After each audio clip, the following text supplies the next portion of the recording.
Hello? Hello. How are you? I'm doing fine. How are you?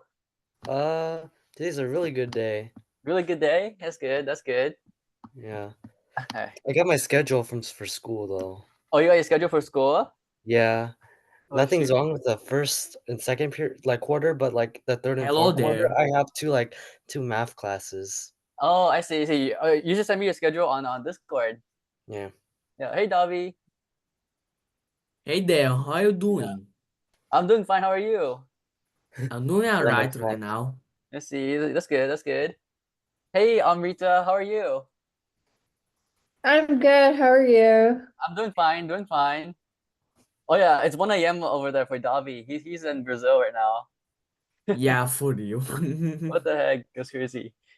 Okay, so for this session, we're gonna go over hydrogenation reaction, how to make alkenes from the reaction dehydration of alcohols, E2. These are from 118A, but then we can go over that review as well. Um, and then electrophilic addition, like addition to with HX, H2SO4 with like water or alcohol, right? So let's see. What do you know about hydrogenation so far, Amrita? I think it's when you add a hydrogen. Uh-huh. Yeah. Add hydrogens to what kind of functional group in the reactant? Um, I'm not too sure. Right, right. So let's say that we have, let's say, something like this, R prime, and then the reagents that you will see for hydrogenation are H2 and some kind of metal catalyst, right? It could be PD, PT, or PDC, right? The most common one that I've seen is PDC, right? And then what you end up with is an alkane, right? So your reactant is an alkene, that's the functional group.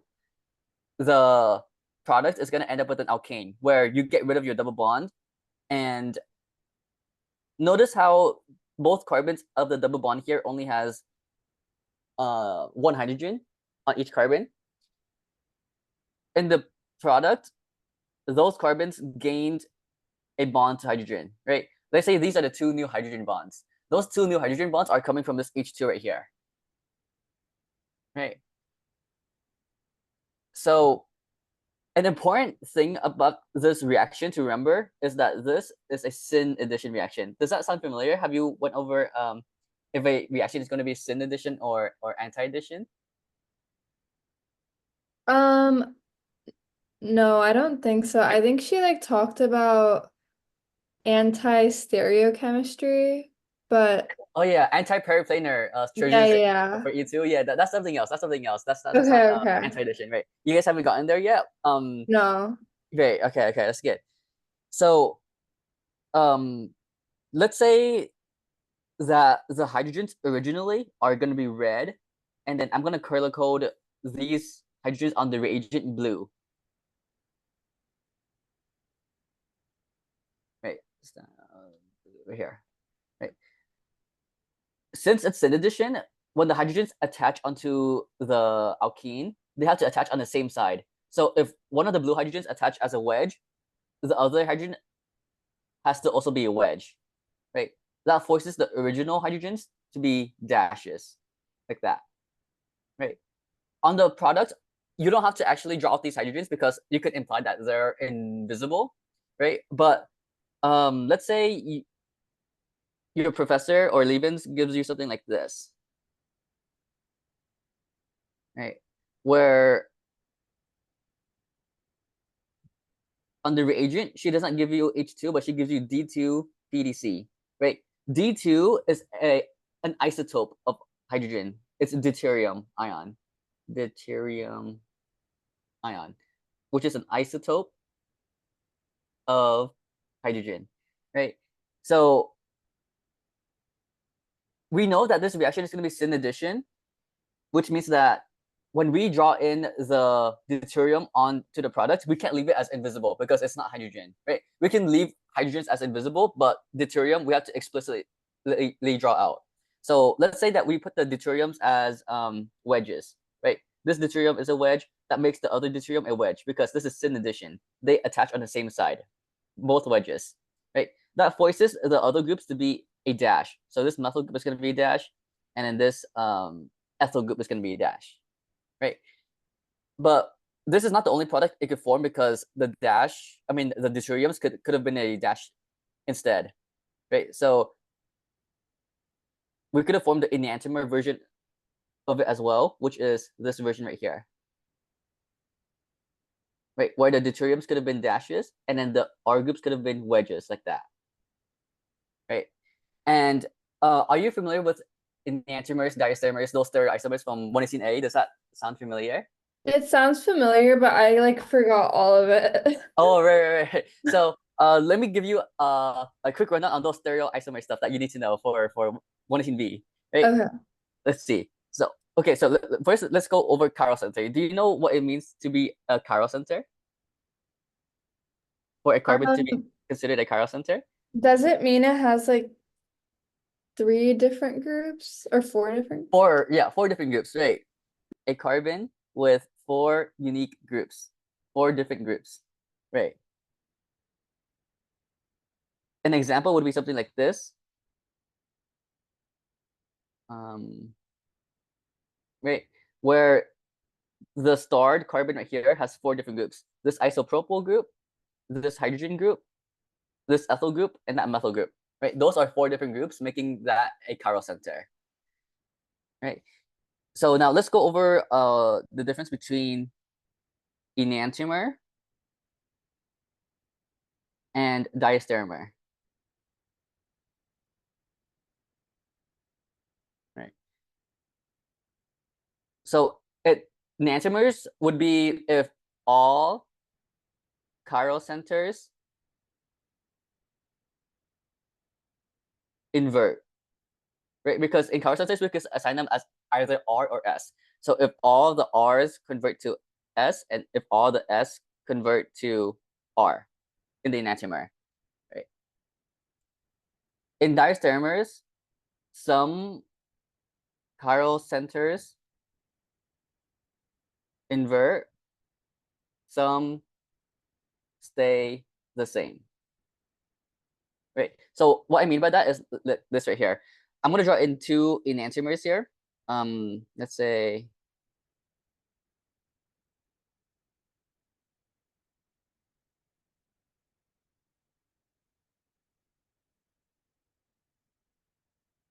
okay, I'm going to make this a chiral center as well. Let's say we have that H. Right. These are the 2 chiral centers of this molecule right here. Its enantiomer would be if everything inverts, right? So that's the enantiomer of the first molecule here, right? Because we see that this chiral center, it inverted, that chiral center, it inverted. Now, let me give you an example of diastereomers, right?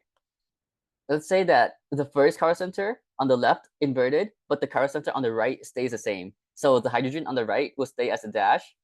The tert-butyl on the right would stay as a wedge, right? Nothing changes on that chiral center, right? So there is a difference in this first chiral center here, right? But the second chiral center stay the same. Some chiral centers invert, some stay the same. These are going to be considered diastereomers of each other. Okay, that makes sense. Right. Yeah. So when you do this hydrogenation reaction, right, you will not always form enantiomers, right?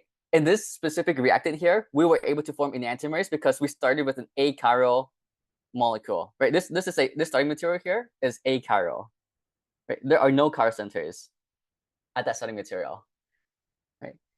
But now let's say that we start with a reactant molecule that does have a chiral center, right? Like let's say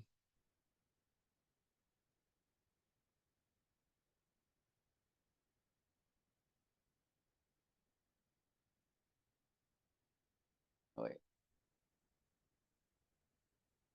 Yeah. Okay. Let's say we have this starting material that has a pre-existing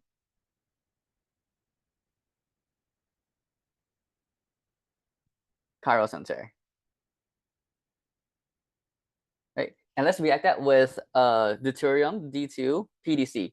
The reason why they might test you with deuterium is because they want you to test you on the syn addition part of this reaction.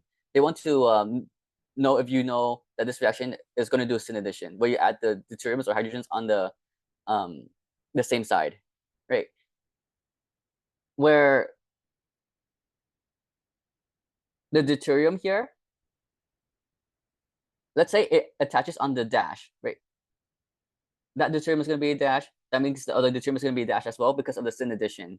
That forces this ethyl to become a wedge and this methyl to also become a wedge, right?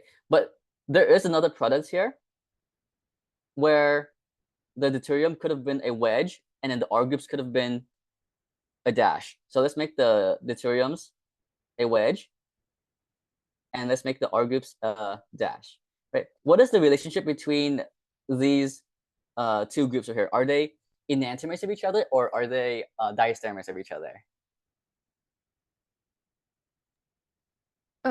I think they're enantiomers. Right, so the reacted carbons here, like they do invert, right? Where this inverted, this chiral center inverted, and this chiral center here also inverted, right? But this chiral center here in green stayed the same. Oh, okay. Right? Nothing inverted, right? So you have to be careful of that pre-existing chiral center right there in the other side of the material, setting Okay. material. Right. So because that one stayed the same and the other ones changed, these are considered diastereomers. Right. This is because our starting material here is chiral to begin with. In the starting material, in the last example that we did, when it was achiral, these formed enantiomers, right? Because all of the chiral centers changed. There's no other chiral center existing. So these are considered enantiomers when all chiral centers of that molecule invert. Right. Are like any of them particularly the major product or the minor product? Yeah, so for enantiomers, there's no major or minor. They're both equally formed 50-50 each. But then once we get into the diastereomers part, there is going to be a major and minor, right? And I'll give you a clear example on that. Let's say that we have this ring, and then we have this tert-butyl that's a wedge, and then a tert-butyl on this side that's a wedge as well, right?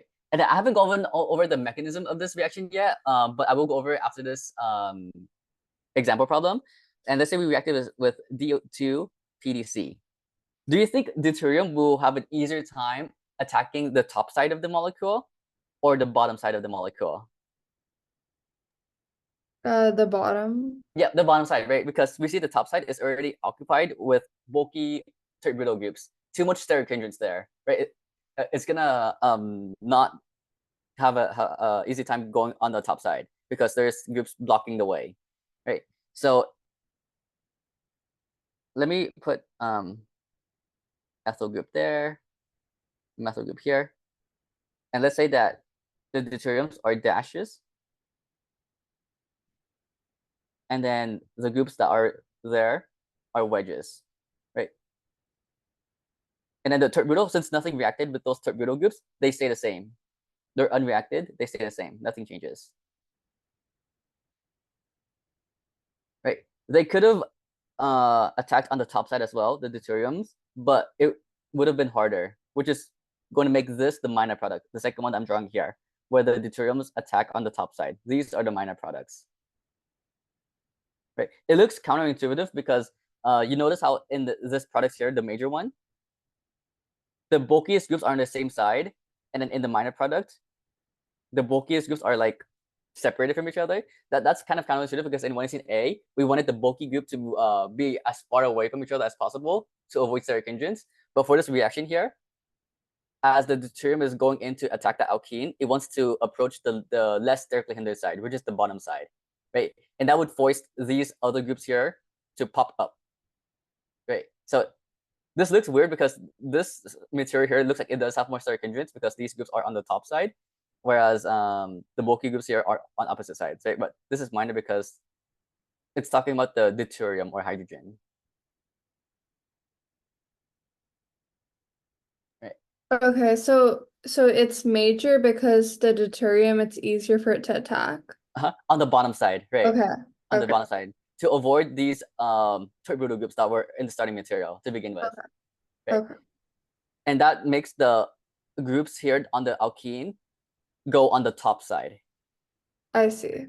right? It looks weird because these are bulky, which are on the same side as the other bulky groups, but this is still considered major because of the Okay. deuterium, Okay. right? Uh-huh. Right, so you might see a problem on the exam like this.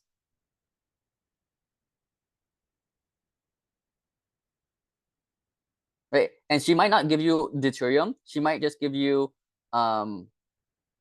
H2, which you could leave as invisible. But when you do leave that as invisible, what would your product look like here? Like, what stereochemistry would these ethyl groups have?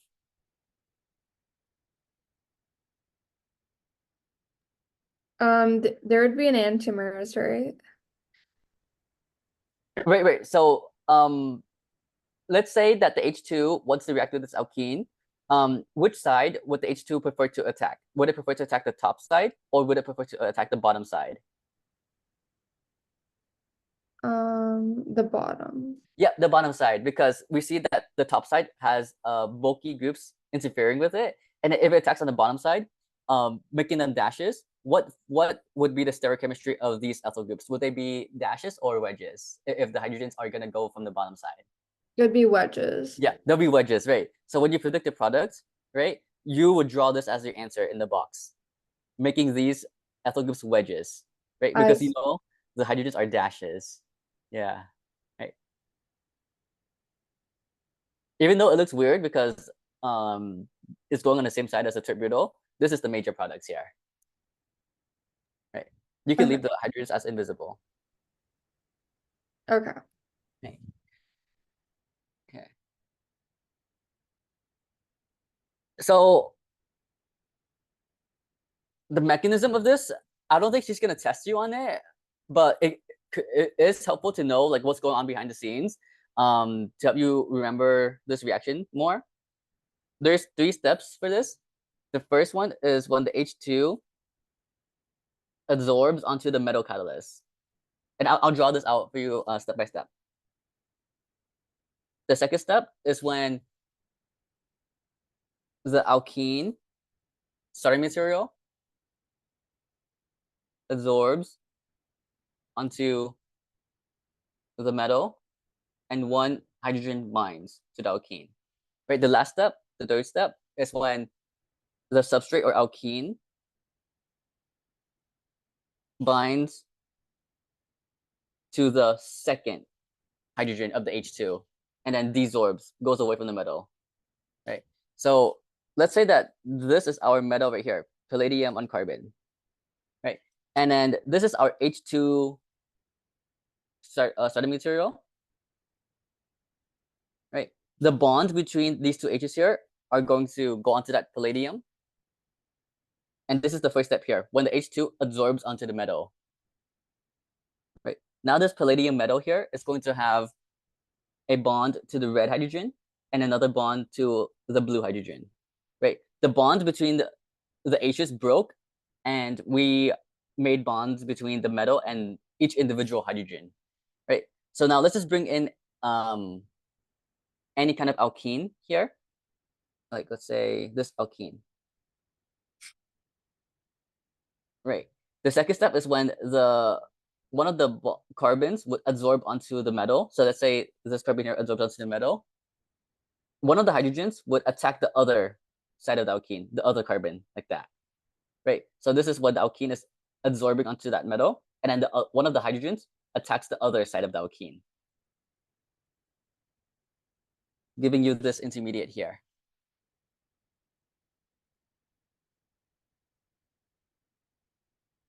Right. The red hydrogen stays as it is. Nothing happened to that yet. There is a bond to the carbon that absorbs onto that metal, which is this carbon right here. And let's see. I'm gonna put R prime. And I'm gonna draw its hydrogen out like that. And then this carbon here is that, which is R right there. And then it does have a hydrogen originally, and then it has a new bond to the blue hydrogen now, right? Because this blue hydrogen here attacked this carbon right here, the other carbon, right? Where the last step here is that the red carbon is going to attack the carbon that is on the metal, right? And then that bond between that carbon and metal is going to break and go onto the metal. That's the last step. Right? So I don't think this will be tested, but it does help you show why the syn addition is there, right? Because as the blue hydrogen attacks the alkene, the other alkene binds onto the metal at the same time. And because this is happening simultaneously, we see that the orientation of the alkene is forced in a way that the red hydrogen has to attack on the same side as where the blue hydrogen attached to, right? Because when the blue hydrogen attacks the alkene, like one of the carbons of the alkene, it locks this alkene in place. It can't move anywhere, right? Because this bond is made the same time as the blue hydrogen bonds to the other alkene, right? And because it attacked on the same time, I mean, it forces this alkene to stay still for this red hydrogen to attack in the same orientation as the blue hydrogen. So if this was a wedge, the hydrogen would also be a wedge. If this was a dash, the red hydrogen would also be a dash. And that's why this is a syn addition reaction, right? But I don't think you need to draw this mechanism on the exam. You just need to know that it's a syn addition reaction, and we want to avoid steric hindrance if there's character pre-existing already. Right. So the final product here is when the red and blue hydrogens are on the same side, syn addition.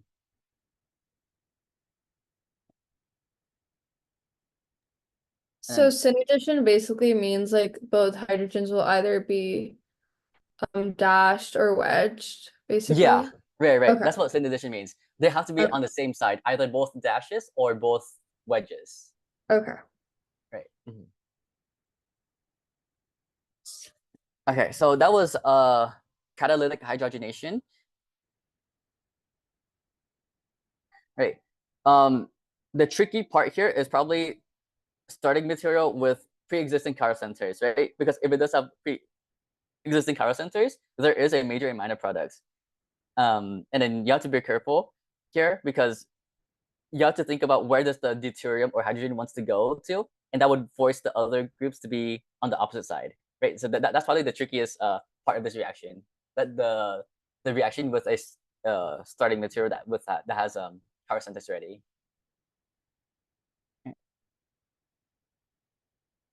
Okay. Let's see what else in this reaction.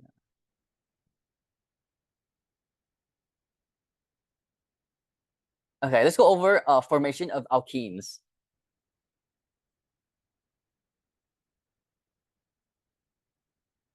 Right, let's do a review of E2 reactions from 118A.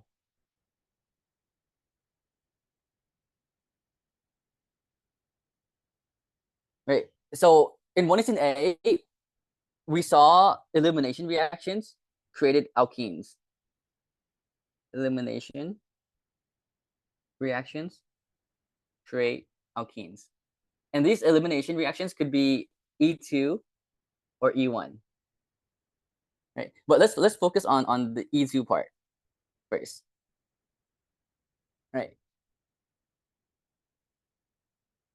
Now, you got that chart of like my SN2, SN1, E1, E2 table, right? Yeah. Yeah, I Yeah. have. Did you show up to one of my content review sessions when I did the content review for 118A and over the winter? Yes, I did. Oh, I see. Yeah. Did you take a break because it was Pascal, or did you have time conflicts with the class? No, I took a break because it was mescal. I was like, I need the Yeah. note card. Yeah, I know. I know some people who took a break because they didn't want to take Pascal too. Like, and they're taking with Leavings this summer session. Yeah. Dang. So E2, they're going to prefer strong base, strong nucleophiles, right?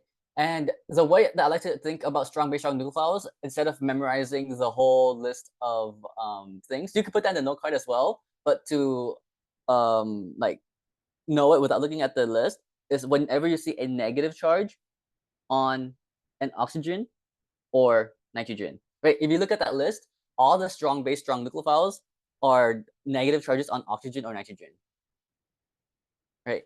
So some examples would be like OH minus, OR minus, NH2 minus, and RH minus, and R2 minus, right? Like all of the strong base strong nucleophiles are negative charges on either an oxygen atom or a nitrogen atom. Yeah. Right. And there's two types of strong base strong nucleophiles. There's unhindered strong base strong nucleophile, and there's hindered strong base strong nucleophile. And there's only two hindered strong base strong nucleophiles you need to know. Do you know what they are for the two hindered ones? Is it, I know there's like the CH3 CONA. Yeah, CH3, 3CONA, or it could be K, right? It could be Na or K. They're interchangeable. Yeah. Right. And that's the butoxide, which looks like this chicken leg thing with a negative charge. Yes. Right. The other one is it's three letters. It's three letters. LDA. LDA, yeah, LDA. Right. You don't need to know the structure, but this is why it's bulky, right? Because of these bulky isoprobyl groups on the nitrogen, right? And this is considered a strong base because the negative charge is on a nitrogen, right? This is a strong base because the negative charge is on an oxygen. Okay, so that's good. That's good. E2 is going to be the hardest reaction compared to SN2, SN1, and E1, right? Because it has a lot of different factors associated with it, like the anti-periplanar transition state and the Zaitsev versus Hoffman product, right? These two factors here make the E2 reaction more complicated than the other SN2, SN1, E1 reactions, right? Is there sorry, is there carbocation rearrangement? No carbocation rearrangements for E2 or SN2. The two reactions, like the SN2 E2 reactions, there's no carbocation. But SN1 E1, there is carbocation rearrangement. You have to be careful for that. Okay. Right. Because SN2 and E2 reactions, they happen in one singular step. One step. Joseph is shocked. And SN1 and E1 reactions, they happen in multiple steps, right? And they will have a carbocation intermediate. And whenever you have a carbocation intermediate, that's when you always have to look out for a rearrangement step, right? Either a hydride shift or a methyl shift. The anti-periplanar transition state is going to be concerned with the stereo selectivity of the reaction, of the E2 reaction, right? The Zaitsev and Hoffman product is going to be concerned with the regio selectivity of the E2 reaction, right? So let's go over one thing at a time. Let's go over Zaitsev versus Hoffman first, because I think that's easier to explain, and then I'll explain the anti-periplanar one after. Right?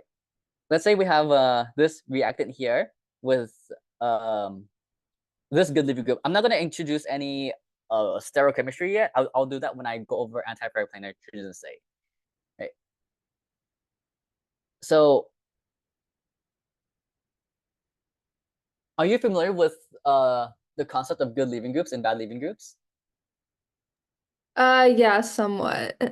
Okay. So, what are good leaving groups? When they leave, what charge do they leave with?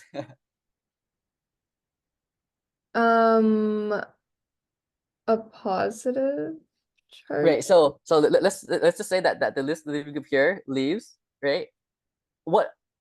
How many, like, what is in this bond? How many electrons are in this bond? 2. 2 electrons, right? So when that bromine leaves, it's gonna leave with 2 electrons, and Mhm. because it gained 2 more electrons, it's gonna have a negative charge. Right. Right. So good leaving groups are gonna be leaving groups that are able to hold that negative charge well. Right. It's stable with the negative charge. The reason why halogens are good leaving groups is because, do you know the reason why they're good leaving groups? Why halogens are able to hold the negative charge well? They're electronegatives. Yeah, they're highly electronegative, right? They're highly electronegative, right? So halogens are good leaving groups. You might see leaving groups like this: OMS, OTS, OTF. Those are also good leaving groups, right? All the halogens, like chlorine, bromine, iodine, are good leaving groups, except fluorine. Fluorine is not a good leaving group. It's very reactive, very small, right? All of these are good leaving groups because they're able to stabilize a negative charge well, right? So this is our good leaving group here, the bromine, right? The carbon directly attached to the good leaving group is going to be called your substrate carbon. And what kind of substrate carbon do we have in this reactant? Is it primary, secondary, tertiary? How many other carbons is it attached to?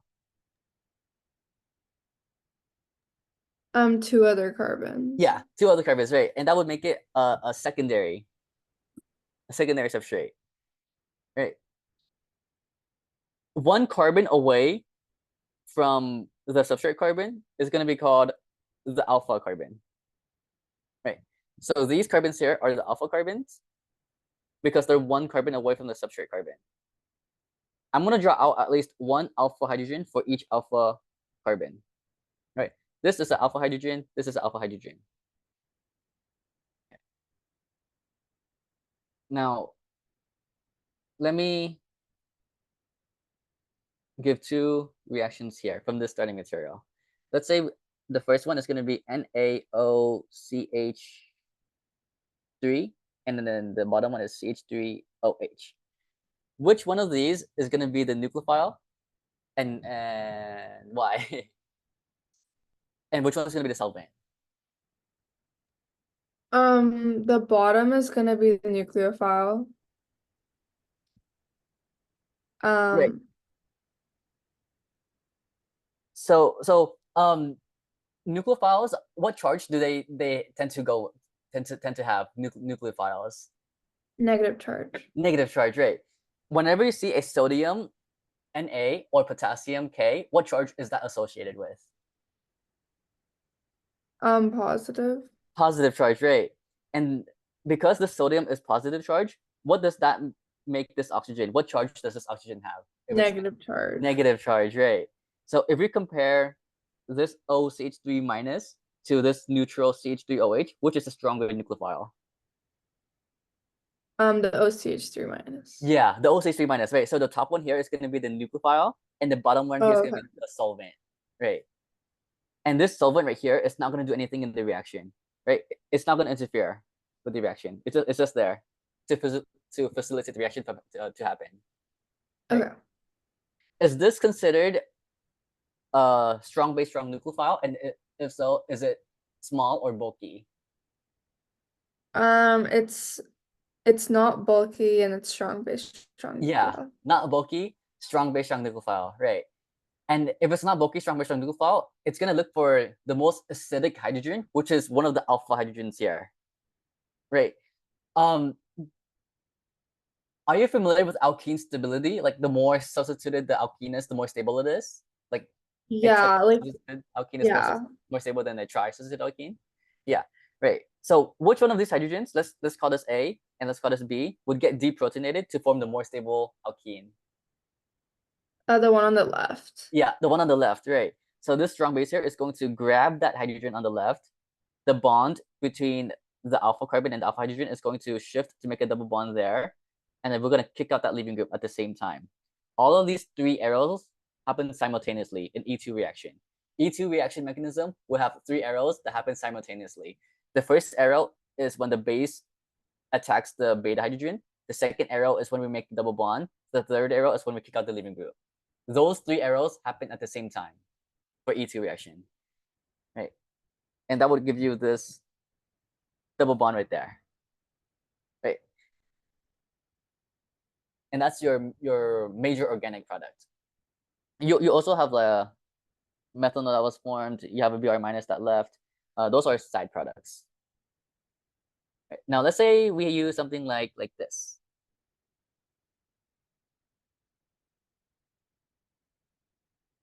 Okay. Okay. Walk me through this reaction. Oh, what would happen in this reaction here? Well, we have a bulky hindered strong base strong nucleophile. Yeah. So we would do E2 Hoffman. Right. And we Right. would Oh, yeah. Right. I forgot to mention that. This right here is the Zaitsev products. Right. You mentioned the less stable one is the Hoffman. That makes this one the Zaitsev one. Nice. Nice. This is the Zaitsev E2 product. Let's see.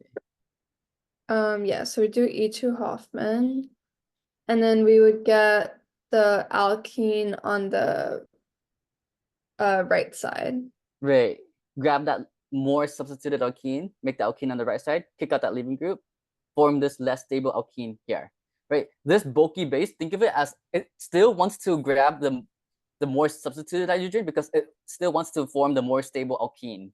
Right. But it can't do that because it's too bulky, too sterically hindered. It can't reach and fit in here because this is too bulky. Right. So it can only go for the most available hydrogen that is less sterically hindered, which would result in a less stable alkene or the Hoffman product. Right, nice, nice. So that's the difference between Zaitsev and Hoffman. Right.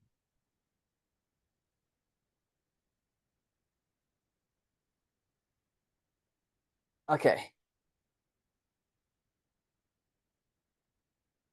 Okay.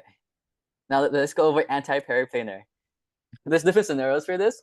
Let's start with the easiest one.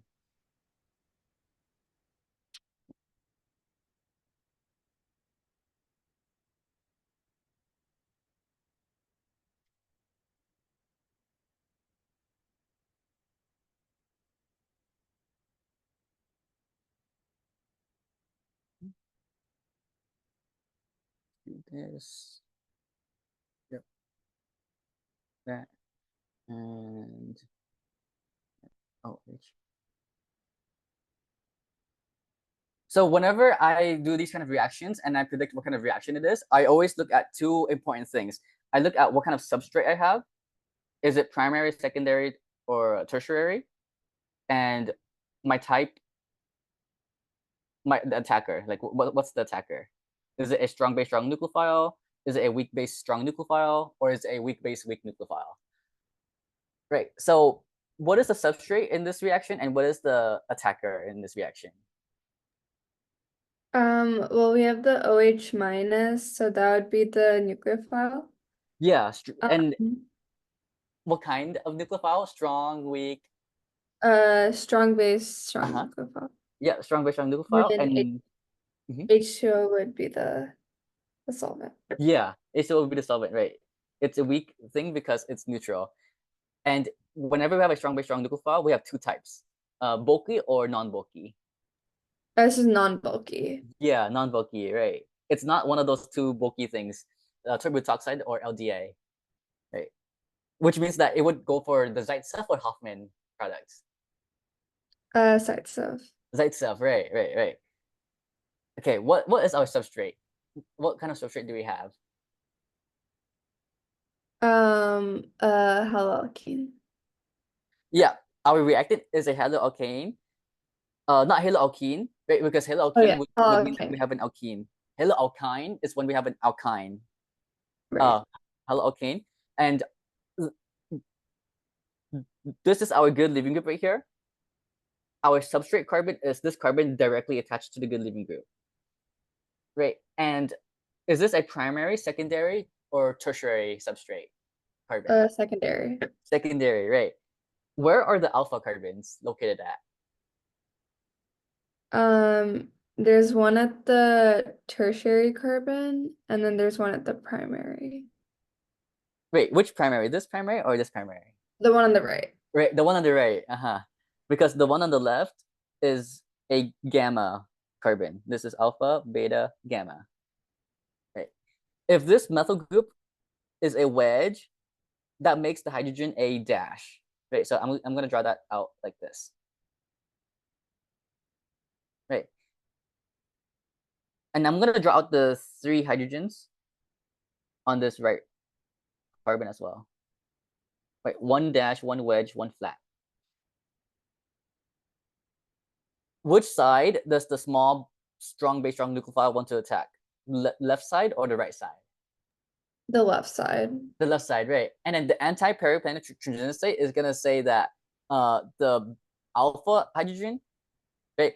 Well, this is technically supposed to be beta, and this is technically supposed to be alpha, but for Leeuwen's terms, she calls this the substrate carbon, and she calls this the alpha carbon, right? So let's stick with Leeuwen's terms. The alpha hydrogen has to be anti to the leaving group, or 180 degrees from the leaving group.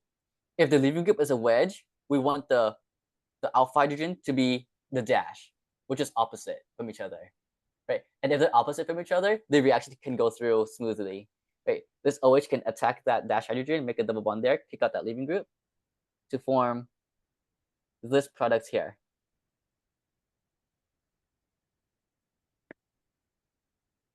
Right. What Yeah. happened to the stereochemistry of the methyl? Why did it become planar? Because now we have the double bond. Uh-huh. So there would be no hydrogen there. Yeah, no hydrogen here. And what is the hybridization of that carbon? Is it sp, sp2, or sp3? sp2, right? And sp2 carbons are flat and planar. No stereochemistry. Everything is flat and planar at this sp2 carbon. Right. Okay, that's the easiest scenario. Let's call that scenario A. Let me give you the other scenario here.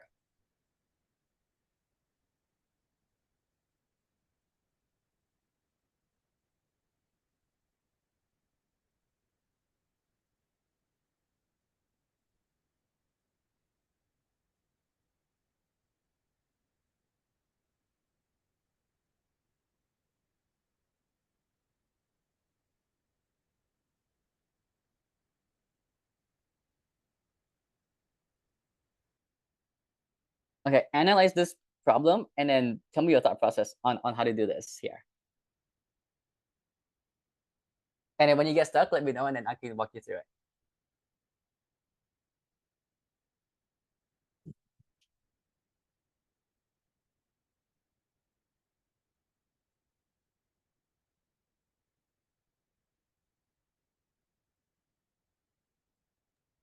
Okay, I think it would be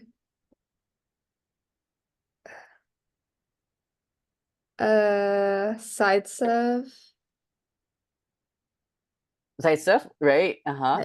Too, and then the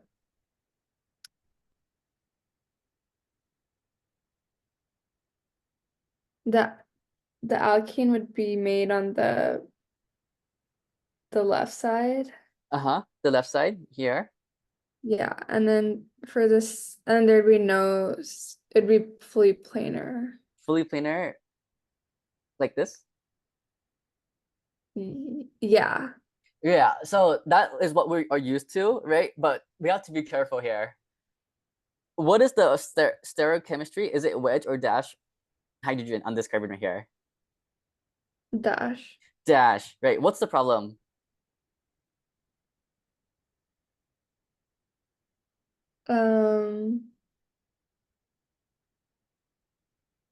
Are they, oh wait. What is required for the E2 reaction? What does the anti-periplanar transition state require?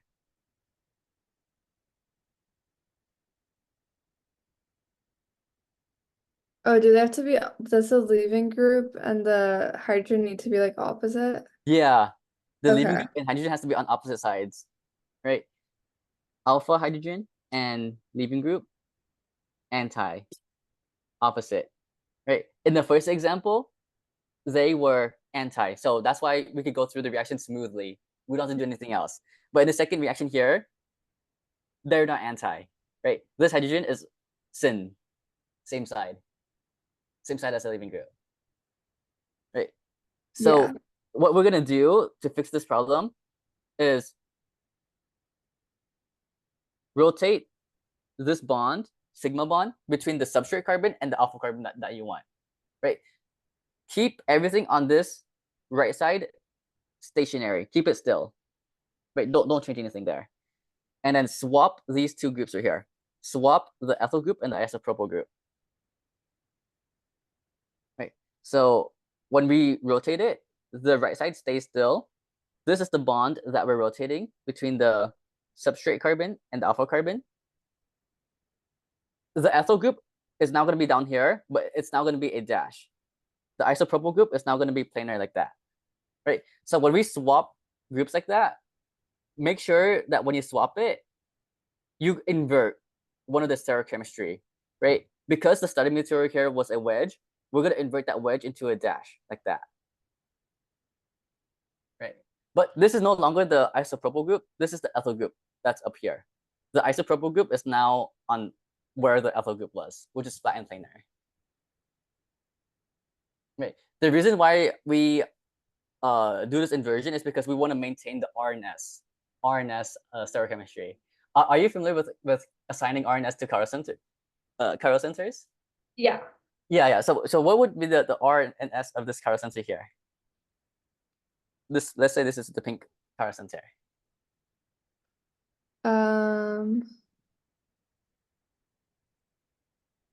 It'd be R. Yeah, because this is 1, 2, 3 going this way. R, the lowest priority group is already on the backside, so we don't have to change anything. R, nice. Now, what about this chiral center here? It would be S. Yeah, so it looks S, right? Because this is 1, this is 2, this is 3. Going this way, it looks S, but where's our lowest priority group? Oh, it's in the back, so we have to flip everything. So it'd be R, yeah. Yeah, it's in the front, but we want it in the back, right? The lowest priority group is in the front, but we want to make it in the back side, so we flip it to R, right? But is R, right? Which is why when we rotated this group, this bond here, I did not make this a wedge, because if I made it a wedge, it would have stayed in S, right? And if it's an S, that would not be the same molecule as this, right? There would be diastereomers with each other. Now, Yeah. right? But we want to maintain the identical molecule, and they're identical because all chiral centers will stay the same, right? This R will stay as R, and whatever this is will stay whatever that is. Yeah. Right. Does that make sense on how I rotated it? And I converted like this wedge to a dash here. Yeah, that makes sense. Yeah, right. So now we could bring in our small, strong base strong nucleophile to attack this alpha hydrogen, because right now this alpha hydrogen is anti to the leaving group, right? This is wedge, this is dash. They're now on opposite sides of each other. Make a double bond here, kick out that leaving group. Right. And that would give us this final products here. The stereochemistry gets lost because this is now an sp2 carbon right there. Right. So be careful of the anti-planar hydrogen. You may have to rotate the bond if the alpha hydrogen is not anti. Right. Now the other scenario is in the ring. Right. So let's say we have something like this.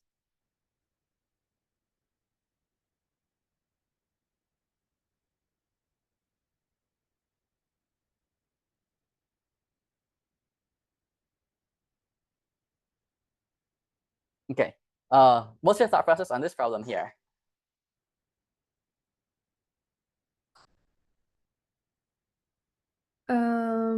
Okay, so the nucleophile is unhindered.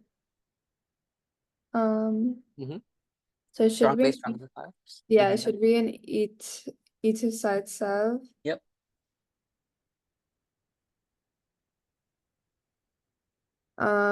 Okay, it's not in the anti-periplanar transition state, but we can't rotate anything Yeah, why can't we rotate that bond? because it's a ring. Yeah, it's a ring. Right. So we cannot get that hydrogen, even though we want the hydrogen to make the more stable double bond. Right. So we're forced to go to the other alpha hydrogen that is a dash, that is anti. to the leaving group. Okay. Right. The OH minus is going to grab that anti-hydrogen, make a double bond there, kick out that leaving group to form this alkene right here. Nothing happened to the stereochemistry on the isopropyl, so the dash isopropyl will stay as a dash isopropyl because the sp3 carbon remained the same. Nothing interacted with it. Nothing touched that sp3 carbon. Right. Okay. So this is supposed to be the Zaitsev product, but it formed a less stable double bond because it can't grab this hydrogen right here. It can't grab that hydrogen because it's not anti-periplanar. And we can't rotate it to make it anti-periplanar because it's in a ring. Okay. Right. Okay, so that was E2. Now let's go over dehydration of alcohol, which is the other way to form alkenes. And then if we have time, we'll go over electrophilic addition to alkenes.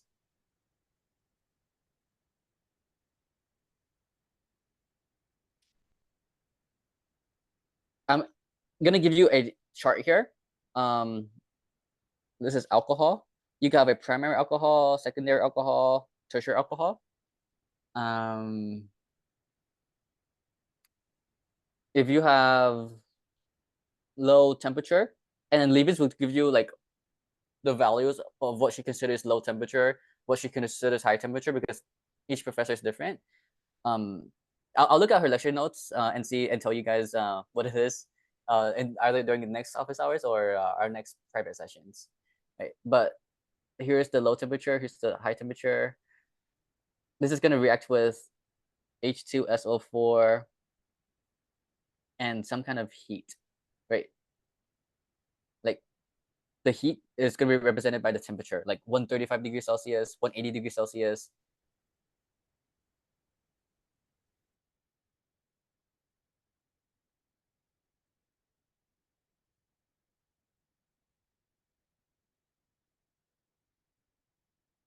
Okay, here's the reactions: SN2, SN1, E2, E1. Right, this is the chart I would use for these dehydration reactions. Right, and they're E1-like. Let me make this more comprehensive because I know Leibniz can be tricky sometimes with the primary stuff because there's primary unhindered, primary hindered. Let's see, primary. Let me make it more. Let's say this is methyl primary unhindered, primary hindered. Right. Okay, there we go. And then let's make this go down here. SN2 there, here, to here. Boom. Yeah. Up. There we go.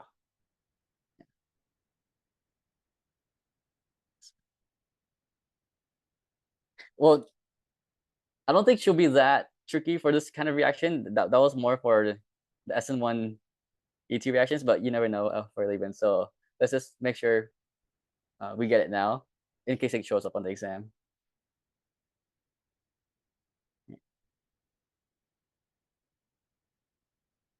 Yeah, because this primary hindered alcohol here can undergo something called a concerted shift, right? Concerted hydride or methyl shift.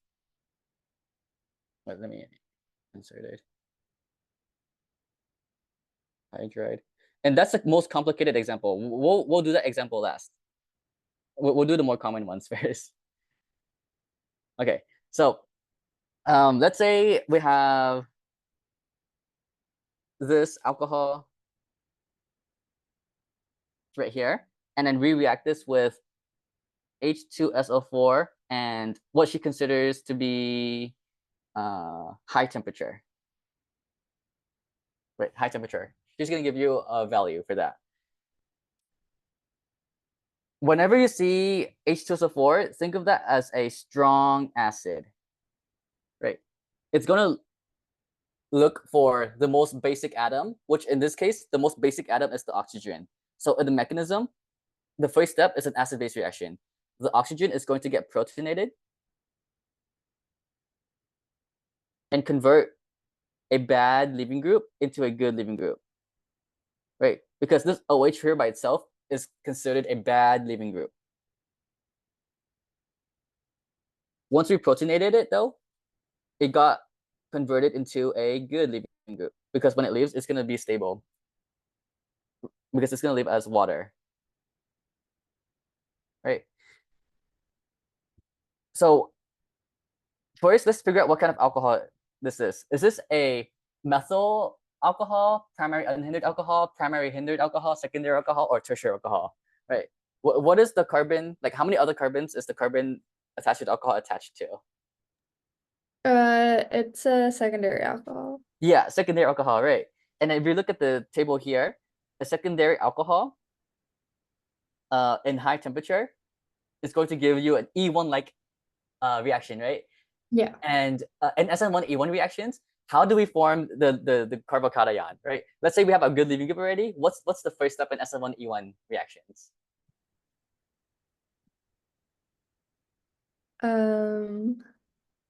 Right. We look for the most. Oh, okay. Yeah. Like, The leaving group, it just goes bye-bye. It just leaves by okay. itself. It just leaves, right? So let's just kick that out. And what charge would that carbon have now when it left, as the leaving group leaves? Like, Would have a positive charge. yeah, which is called what kind of intermediate? Carbocation intermediate. Yeah, carbocation intermediate. And then whenever you have a carbocation intermediate, what do you always have to look out for? You want to make sure the charge is on the most substituted carbon. Yeah, rearrangement step, right? And there's two types, hydride shift or methyl shift. Can we do any rearrangement steps from this intermediate? Yeah. Yeah, we can. Let me update this. Can get different products. Okay, right. We could see here that adjacent to it on the left side, we could move that bond with the hydrogen onto that carbocation to get this new carbocation here. Right. This hydrogen here is now on this carbon, which is why it's now neutral. Right. The carbon with the positive charge now lost the bond, which is why it's positively charged now. Right. And from this point right here, consider that the substrate carbon, these carbons here are the alpha carbons. In this case, there's 3 alpha carbons.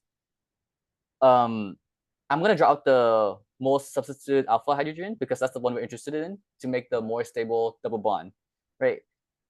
Where the base to deprotonate that alpha hydrogen is the conjugate base that we formed in the first step, right? When we protonated the alcohol with the H2SO4, we kicked out an HSO4 minus, which the HSO4 minus is going to come back to grab that molar substituted alpha hydrogen to reform the acid catalyst, to reform the H2SO4, which is an acid catalyst. It gets reused, reformed, the catalyst.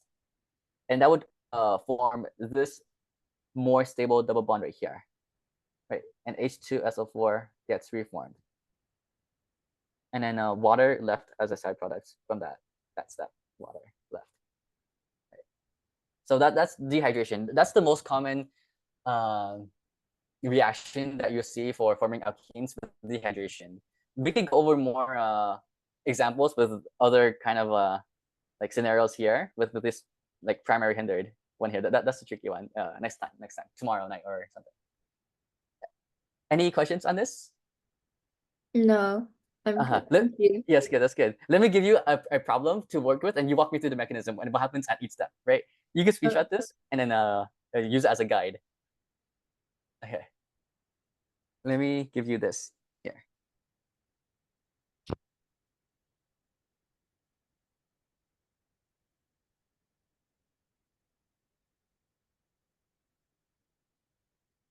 Okay.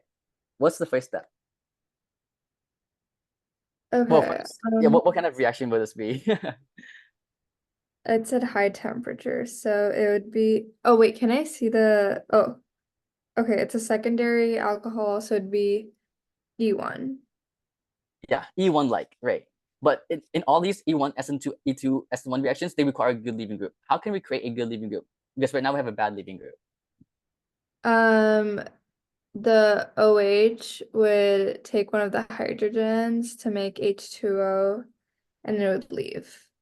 And yeah, and then there's a negative charge on the HSO4. Yep, negative charge on the HSO4, which is gonna come back later, but we'll keep this around for now. Right. And then once we form the carbocation intermediate, what step do we do? There's okay, so we want the most substituted carbon, which would be the tertiary carbon. Right? Over there. So the hydrogen, there'd be a hydride shift.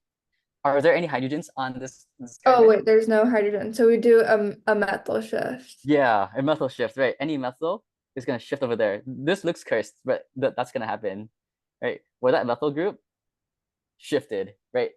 It Yeah. moved right there, which is why this carbon now is gonna have the positive charge. Yeah. And then from there,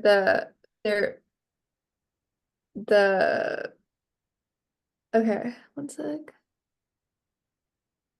Okay, there the alkene would be on the right side. Yeah, take hydrogen C. Yeah. Make the double bond right there. Nice, you got it. Yeah, and then reformed H2SO4. Water left as a leaving group. Yeah, that's it. But the major organic product, that one. Yeah. Okay, that's good. I'll send these notes to the school, and the recording will be up on the school as well, or my YouTube soon. Okay. Thank you. Yeah. No problem. I'll see you next time. See you. Yeah, see ya.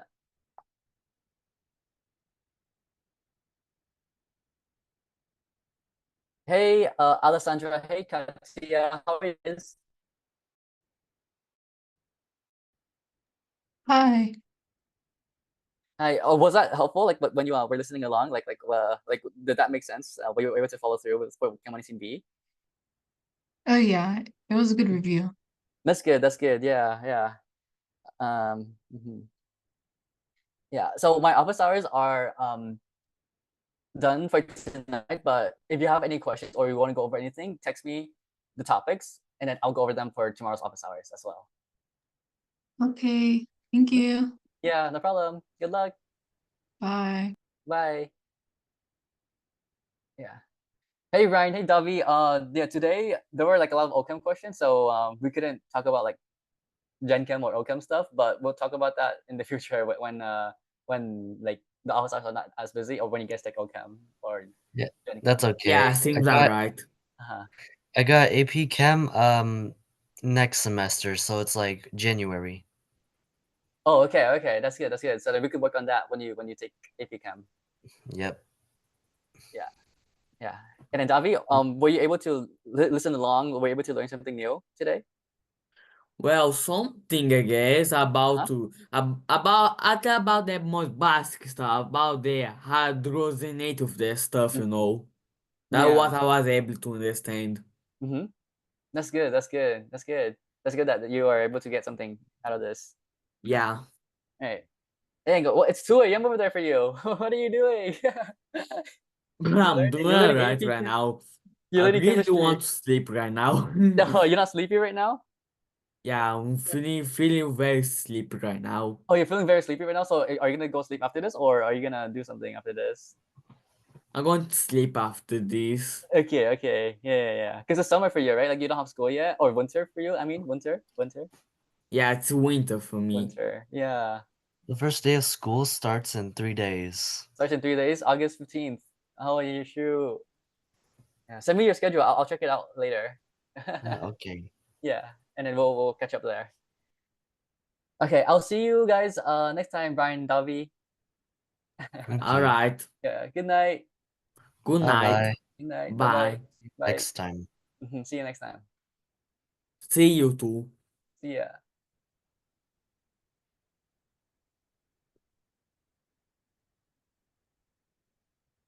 Okay. Hey Katia, let's move over to the other Zoom link so then I could save the recording for this one and then we'll record our session on that one.